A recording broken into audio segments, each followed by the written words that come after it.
So without much ado, I'm honored to invite to stage the executive lead of Brave Connect in the person of Mrs. Tracy Owusu-Addo. A resounding round of applause for her, please. The idea of Brave is to empower you young individuals. We want to equip you with the right skills and the right professional knowledge for you to be able to acquire whatever you have set your mind to. When it comes to career, you don't need certain backgrounds. You can be whatever you want. Sometimes background doesn't matter. I know someone who did general art in St. Augustine's College and then is mechanical engineer in the state. One of the most important dynamics of career development is your own attitude, your own discipline, your own capabilities and abilities to prioritize. One of the key things that you need to know when it comes to advancement in your life, whether it's career, your marriage, anything else, is how you prioritize and how you set your goals. If you don't set your goals right, if you don't know why you are here, you might miss the mark. Now, from a point of view of where my background is, I, from a university level, computer science, right? So naturally, you have to find me in some coding or something very technical. Yes, from a start point of view, that's what you do, especially when you are younger. But the moment you dive into the realms of entrepreneurship, then you need to learn to survive. So those of you who also want to become entrepreneurs, survival is one of the key things that you need to learn to do. It's a skill. It's like trying to learn to swim in water that you're not a fish. So one of the key things you also have to know is who you are as an individual. A lot of people are here or dwell when it comes to career without knowing who they really are, what their strengths are, what their weaknesses are, what opportunities their strengths carry, what threats their weaknesses bring. They don't know. Everything is like super birds. They just try and stake life as if, and they just put, it go be. And people be giving us fake motivational messages. It shall be well, you're smart. You don't have to listen to stuff like that. There's no science in career evolution. There's no anything anybody comes to tell you about is their own experience. But the best experience, the experience that you yourself you have been conscious enough to actually track and memorize and know that I did this, it didn't work out. I'm a Christian, I pray at night, I pray 12 midnight, I do all those things. But in my life, as a 38-year-old man, right, I've seen enough to see that it's really about you. All the things will happen around you, but the real deal is their life principles. And then from a career point of view, their life principles. If you don't follow those principles, things will not happen for you. If you don't learn, you fail your exam. There's no magic that will let you pass your exam. If you understand that some life, there's a chance, there's a certain percentage of chance that some things will happen to you, some things will not happen to you, you can appreciate failure.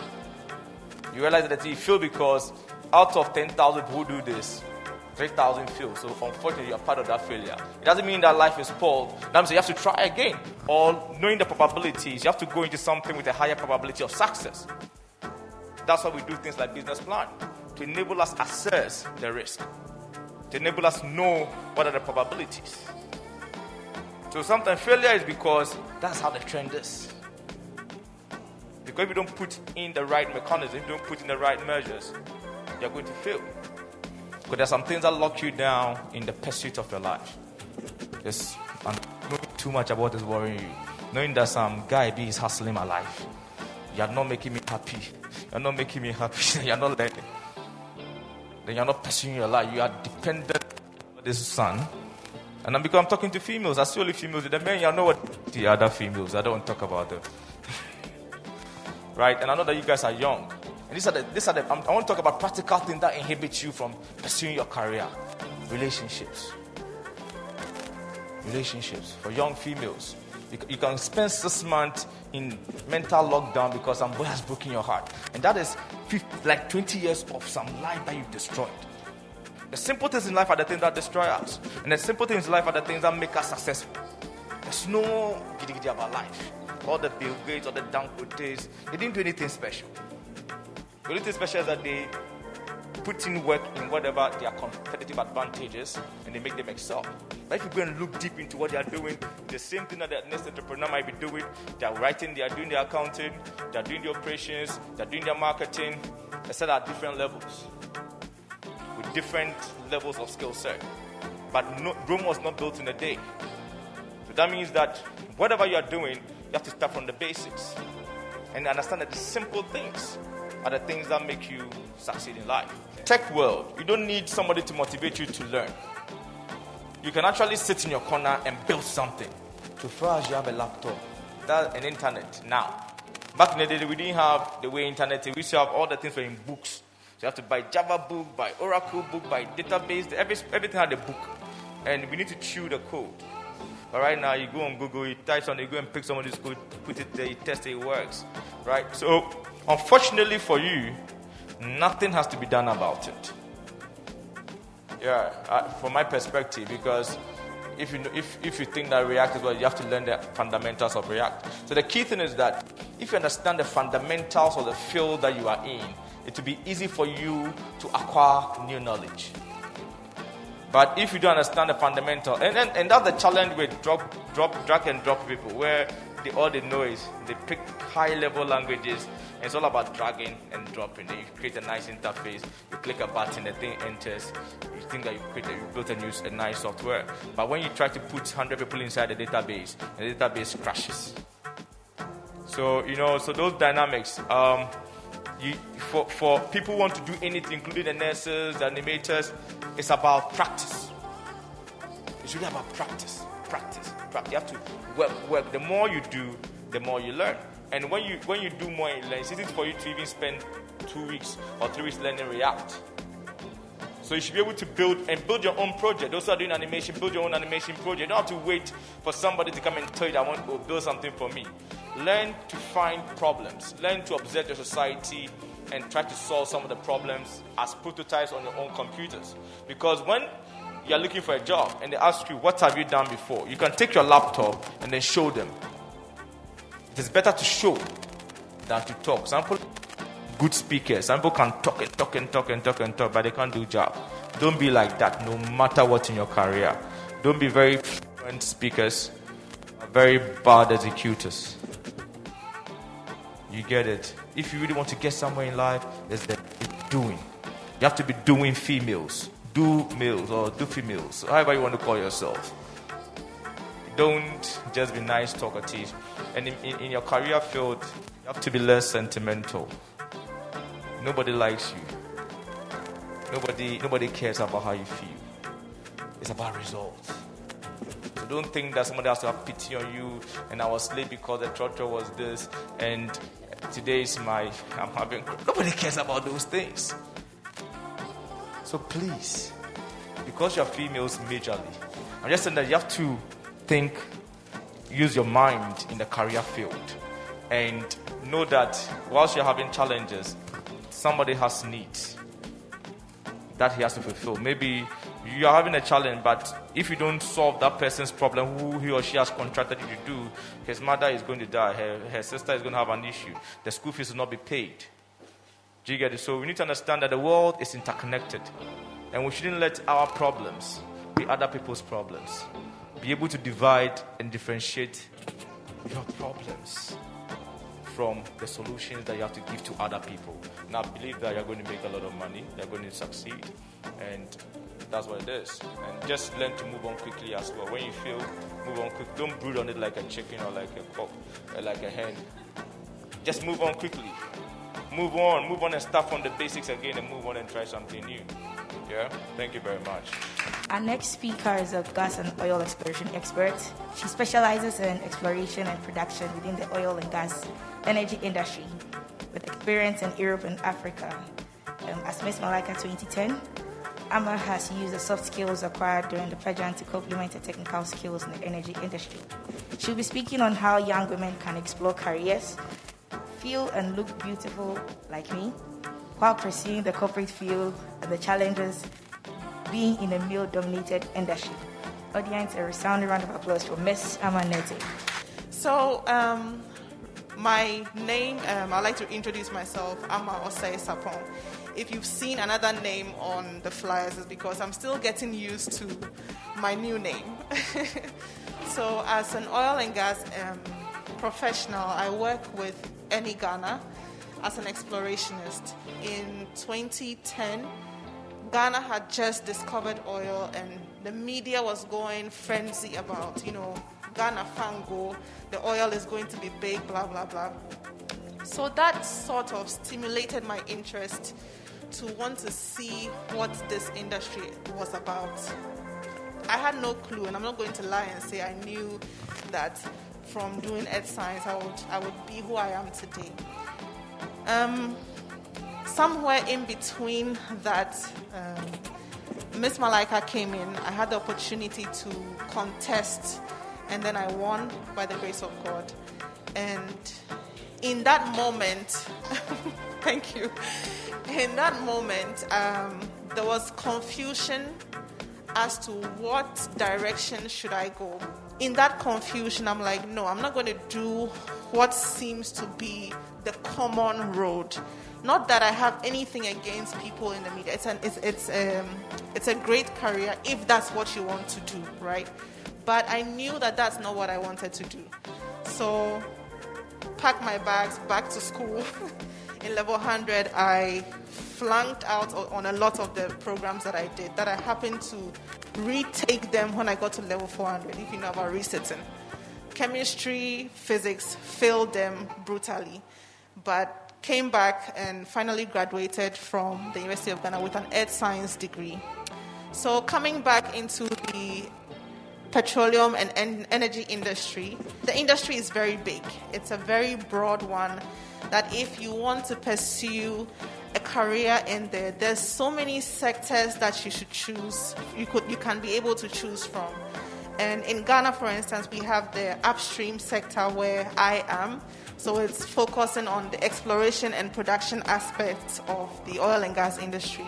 Then you come to the midstream, where it's every step in between the upstream and the downstream. So you're talking about processing, transportation, and whatnot.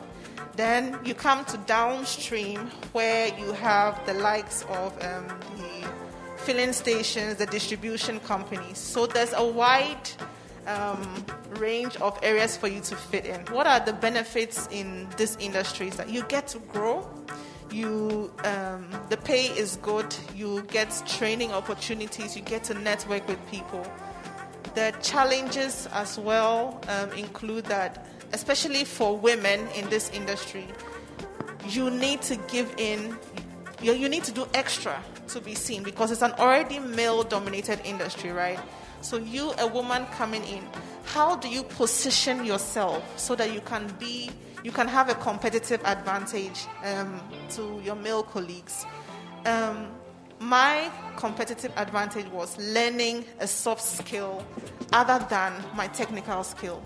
Because for me to sit here, it's not just my degree, my earth science degree, or my earth science experience, or my oil and gas experience. It's the fact that I have taken an opportunity to try and harness this public speaking skill to be able to sit here and not even be shy to say whatever I have. So whether you're male or female, the industry is very competitive. So adding on to your skill is something that you should be willing and ready to do. Where can you get some of the skill sets from? The internet is your friend. We spend a lot of time on social media. But if you channel that energy into learning things on YouTube, for instance, you type oil and gas, whatever, it gives you a long list of things that you can learn. There are private institutions that give training programs. I know GIMPA does one. I recently did one with them. Just add on to yourself. Package yourself for the industry so that you don't know when an opportunity would come. Do you understand? And just add on to the skill set that you have. What I would also like to say to improve is, don't be afraid to invest in yourself. What you learn in the classroom is just enough for you to get a piece of paper called a degree. But what will take you to the next level is the fact that you have invested in yourself. And sometimes we find it difficult to pay for courses because we feel like it's too expensive or we don't need them now. But put in that savings aside so that you can invest in yourself later. Investing in yourself could also, it may not give you your returns right now. So if you decide to take a course in PR, in PR or in any oil and gas training course, you may not see the benefit today until you probably find a job in that industry. So the possibilities are endless. It's all up to you and whatever you're willing to do to change your narrative. So for people who are considering careers in oil and gas, just know that the opportunities are there. You have to work on yourself to advance your skill sets.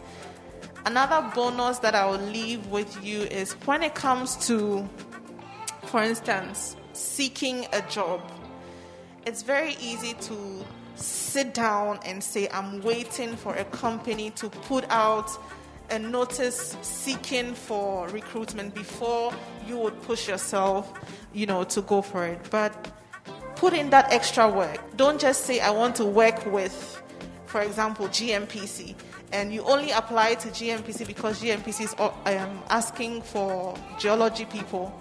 Send out your CVs to a wide range that would fit for you. At the end of the day, it's what you are looking for.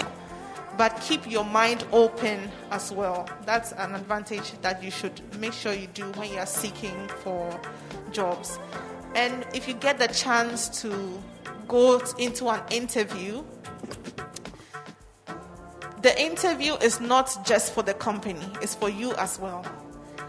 I find people going to interviews and then they just sit down and let the recruiter ask them the questions, and when they finish, they get up and walk out and leave.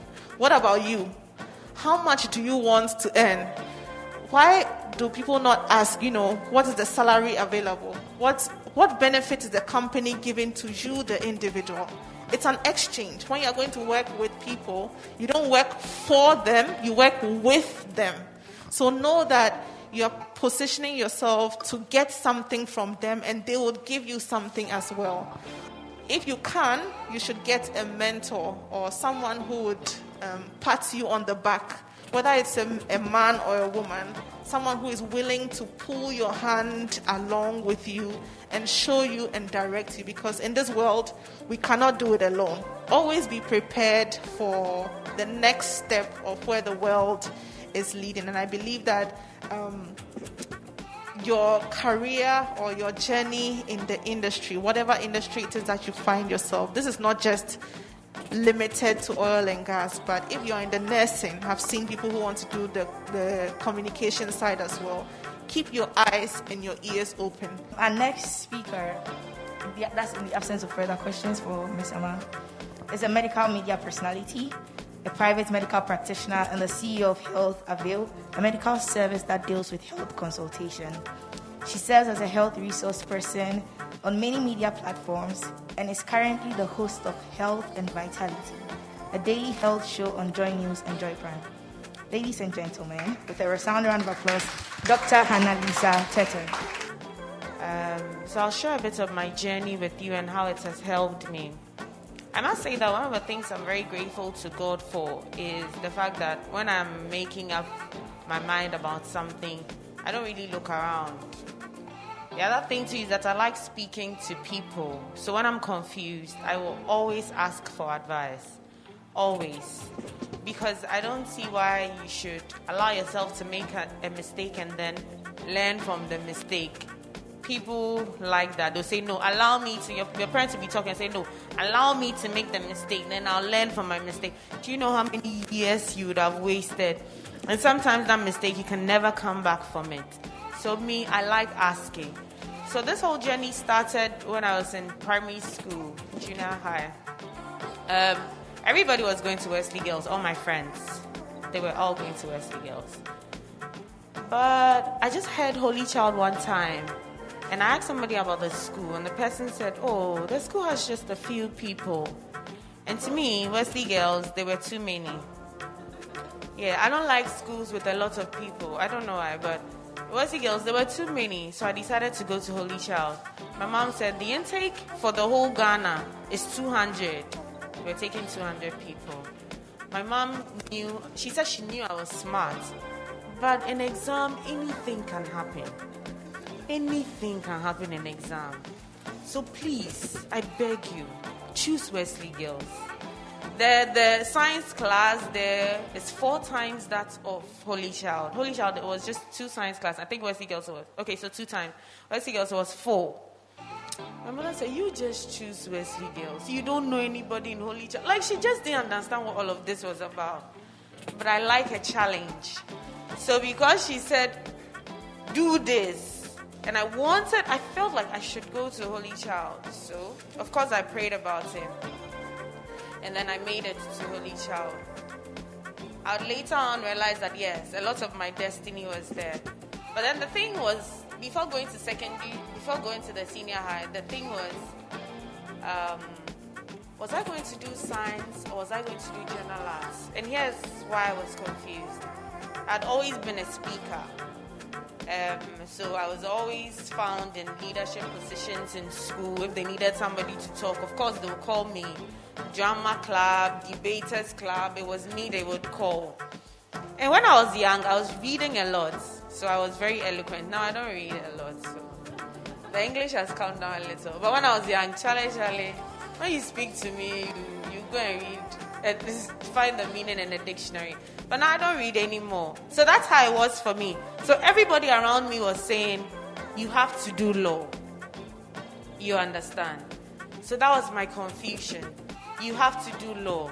You speak well, you are not shy, and all of that. So I was confused. And I looked at the law. I mean, the way they were doing the thing, it was nice. The way they used to dress and all, it was nice. So I spoke to someone. Like I said, I always like to speak to people. I spoke to someone. A person said, in our system, because I wasn't ready and I was confused, I should do science. Because if I do science, I can do general art. But once I do general art, I won't be able to do the science. So I went to senior high with the whole intention of, okay, I'm going to do the science. If I change my mind, then so be it. And then I started liking the science. The first thing I'd like to say, as I go on, I'd just like to tell you the things I learned from it. The first thing I'd like to say is, please ask people for direction. Because it saves you a lot. It saves you a lot of time and a lot of effort. If I didn't ask people for direction, I would have done general arts. I would have excelled. But would I have been happy? And that brings me to the second thing. I always ask myself, whenever I'm confused, I always ask myself, what if? Would I like to live with regrets? There are lots of things we do, and we look at our friends before we do them, or we do them because of our friends. So everybody is doing this, and so let me do it. But would you live the rest of your life in regrets? Would you like to live that kind of life? And that's one of the things you should ask yourself as well. Growing up, I've realized that I like law, but the only reason now I would want to do law is just for the knowledge. Not because, you see, all the reasons I had growing up, I was like, okay, well, you know. And sometimes our talents are there, but they're directed based on what the people think should be the way in which you should go. They thought I was always talking. I was eloquent, I was confident, so I should do law. But as I grew up, most of you have seen that I'm in advocacy. I'm using the same talents that I had, but in another way. Imagine I hadn't asked anybody for advice. Imagine I hadn't thought through. I may have done law, which is an excellent job, but would I have been happy? Would I have lived the rest of my life thinking, what if I had done medicine? So the other question is, before you decide to do something, ask yourself, would I be able to live the rest of my life doing this? If not, can I make steps today? Making steps today is better than making steps next 5 years. Sometimes when we're making decisions about our career, We follow what everybody is doing. Oh, it's fashionable to do this. When you want to choose a career, what are some of the things you should look for? So now, are you looking for financial satisfaction, or you're looking for work-life balance? Financial satisfaction, that's when you can decide to go into entrepreneurship. That's when you can decide to work on your own. And that's when you can decide that this is where I want to work and do everything to get to that particular place. But if you're looking for work-life balance, you're the type of person that, no, I need, especially most women, I need to be able to do a 9 to 5 so that I can combine this, and this. Then it should guide your career choice. You shouldn't be looking for work-life balance and go straight into the health profession, please. No, that's the truth. Because at 1 a.m., somebody can call you, Dr. Hannahlisa, my stomach. My stomach at 1 a.m. What should I do as I'm lying on my bed at 1 a.m.? They've disturbed your sleep. If it's an emergency, you are getting up and going to the hospital. There's no work-life balance in health. There's a nurse here, there's a midwife here. Somebody is about to deliver. They call you midnight. They call, you know the time. The children, they don't tell you the time they are coming. They can call you 10, 11, 1, 2. Sometimes you have to be in the hospital 48 hours. You go home, go and bath, come. Sometimes you don't go home at all. You understand what I'm saying? So these are things you should consider. If it's for financial satisfaction, please stay away from health.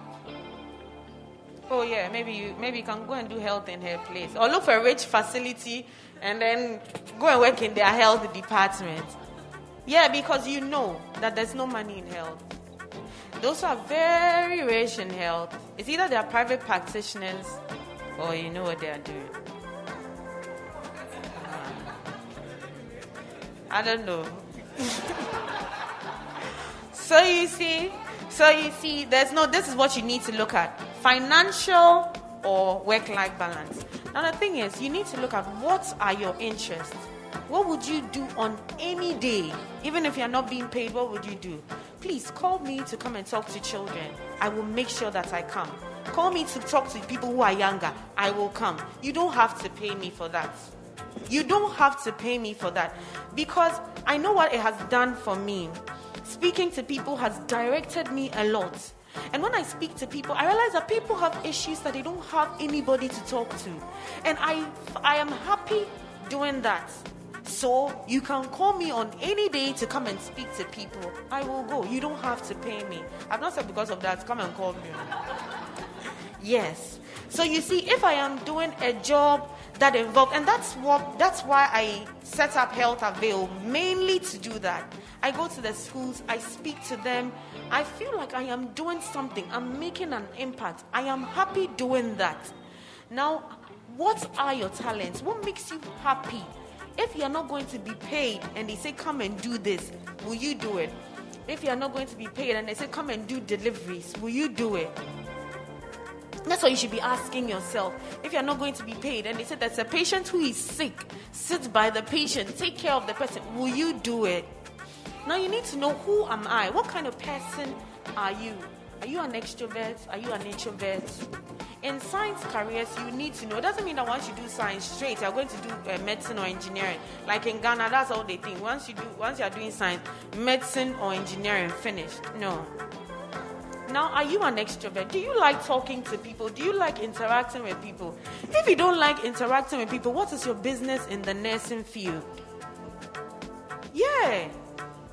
So those are the people who are always upset or will always be angry. Because you're always going to talk to people and you're going to deal with, oh God, you know what we do? Different kinds of human beings.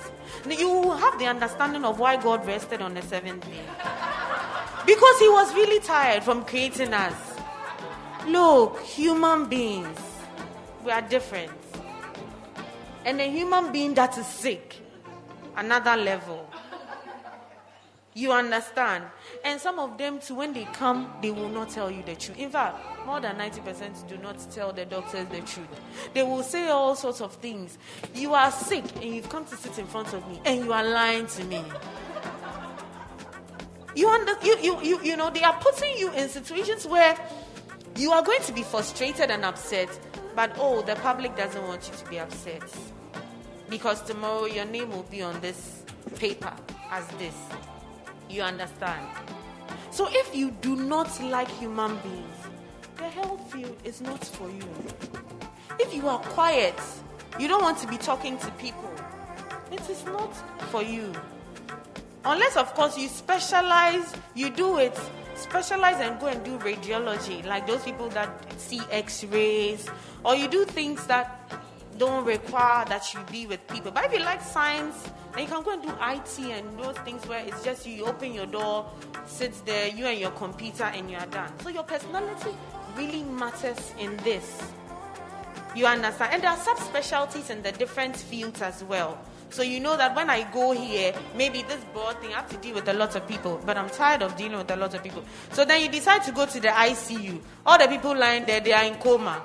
So now I am not talking to anybody. When you come, you are cleaning the patients. The patient will not say anything to you. The most they will say to you is this. Then that one, you have job satisfaction. But most of us don't consider our personalities. We just go into the job like that. And then we end up being frustrated. You understand? So your interests are very important. Now your personality is also important. Finance, what you're looking for, is it financial balance or work-life balance?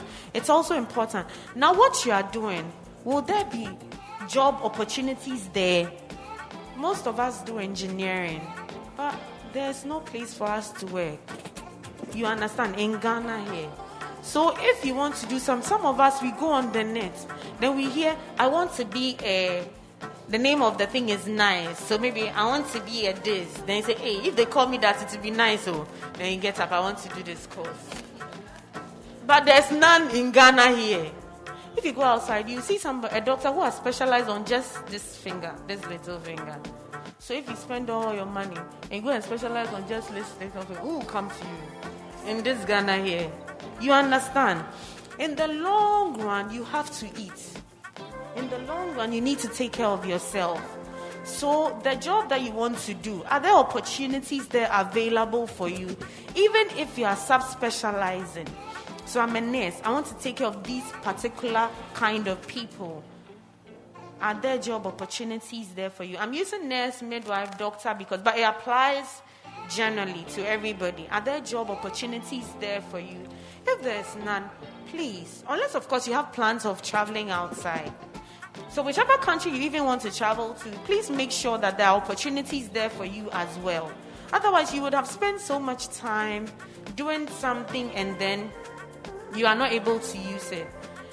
Now, the job that you're doing, what are the job that you want to do, the career path, what is the educational requirements? If you don't like school, please, don't follow me. Because the 7 years is the beginning. Most of you know. The 7 years that we do, guys, now that you are starting. So if you know you don't like school, you know you don't like reading, don't go and spend 7 years and then waste all the 7 years. Whereas you could have done something that you would have been satisfied in. Now, whatever you want to do, the financial investment you need to make, where are you going to get it from? We have people, they start school and then now they are unable to fund it and they have to stop midway. We all trust God and we all pray to God and we all do those things. But this step of faith, I beg, is too much. You just have the school fees is maybe 3,000 a semester. And then you have 3,000 and you enter. What are you going to do about the other years that you are going to follow? You understand what I'm saying? At least, if you know that you don't have that financial investment, make plans. So I'm here. I'm going to do this job. I'm going to have a side hustle. I'm going to do this to be able to support it. I'm not going. Sugar daddy is not part. Please. Sugar daddy is not a side hustle. I mean, something that you are working and, some of you, the way you were smiling, I just had to put the sugar daddy there. That I'm not talking about sugar. I said do something. No, sugar daddy is doing something, but you know what I'm talking about. You know what I'm talking about. Yes, because in as much as you want to be educated, there are some people that they just want to work in the health sector. So if you want to work in the health sector, you don't necessarily need to become a doctor. You don't necessarily need to become a nurse. We have HR practitioners in the health field. There are some people that just like working in certain environments. So you need to find out this career path. Is it the whole like oil and gas industry, or it is this particular thing I want to do? So you look at the broad thing, and then you look at the specifics. Then you look at the investment you need to make in getting that. Before you decide to pursue maybe a career, find out everything you need to know about it. Amma said that the internet is your friend. There's so much available now. And I'm saying that the right time to start is now. Another thing you also need to consider is, there's something in the Bible which says that 5 talents, 3 talents, 2 talents, and 1. So if you see that I can do this, I can do this, I can do this.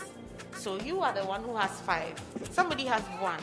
And the 1 is, they are doing it and doing it very, very well. You'll be asked about the 5. So those who have a lot of talents, they are actually, not the lucky ones. Because they will have to give account for all the 5. Don't envy somebody with 5 talents. You just go and say, God, this is my one. This is what I did. Finish. Yes. But now if you have 5, there's one that really stands out. There's one that really, really stands out. You know that I can't live without doing this thing. You understand? And that's the main one.